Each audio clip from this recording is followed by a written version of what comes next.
Perennial and Harper Audio present For Love, a Novel by Sue Miller. Performed by Susan Bennett.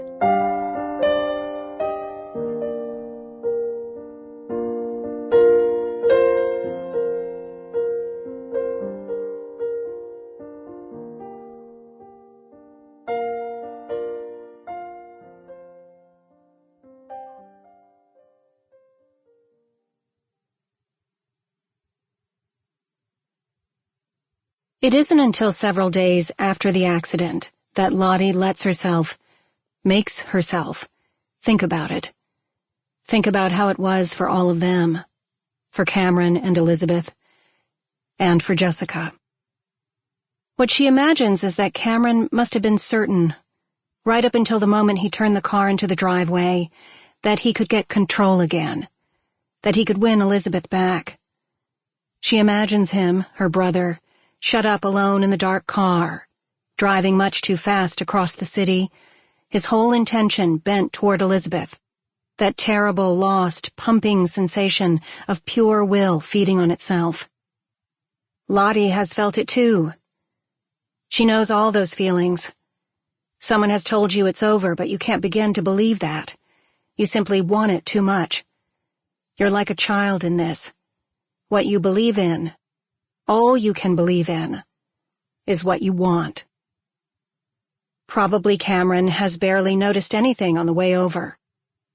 Probably he doesn't even realize, really, that it's raining. No, he's living only in the moment he knows is coming. The moment when he'll claim Elizabeth. The moment when she'll turn to him and say yes. Because she has to say yes. He's sure she will. He can see her face, lifting, her mouth making the word. Now Lottie pictures Elizabeth, the woman he's in love with. Lottie knows this about her, that she's just called Cameron. She's told him she's not coming over this evening, as they have planned, that she's not ever coming over again.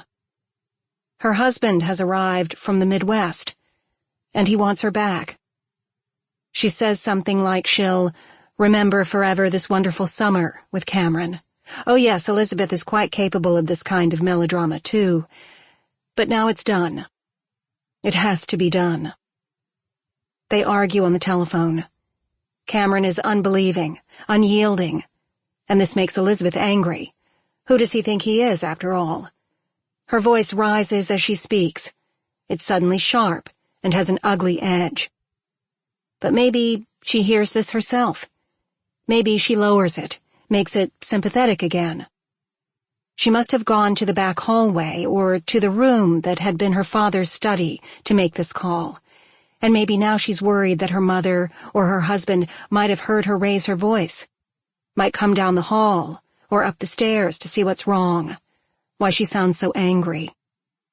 For just these few moments, then, maybe she's not focusing on Cameron. She's not being careful enough, not managing him well enough, not really listening to him. And so she's surprised and appalled, when he finishes talking and then says, "I'm coming over there now, Elizabeth," and hangs up. She would have been frozen, Lottie thinks. For perhaps 30 seconds she might have stood there. Lottie sees her at her father's neat desk, looking out at the rain. The humming phone is still in her hand. The window must be shut, and the wind-driven rain hits the glass in long, particulate slaps. What is she going to do? She sets the telephone down in its cradle, and what Lottie imagines for her, knowing Elizabeth as she does, is that the thrill of panic she feels is mixed with a peculiar joy. After all, she is at the center of this drama.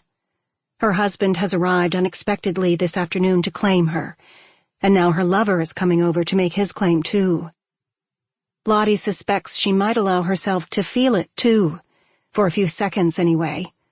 Why wouldn't she? The excitement of the most... Sample complete. Ready to continue?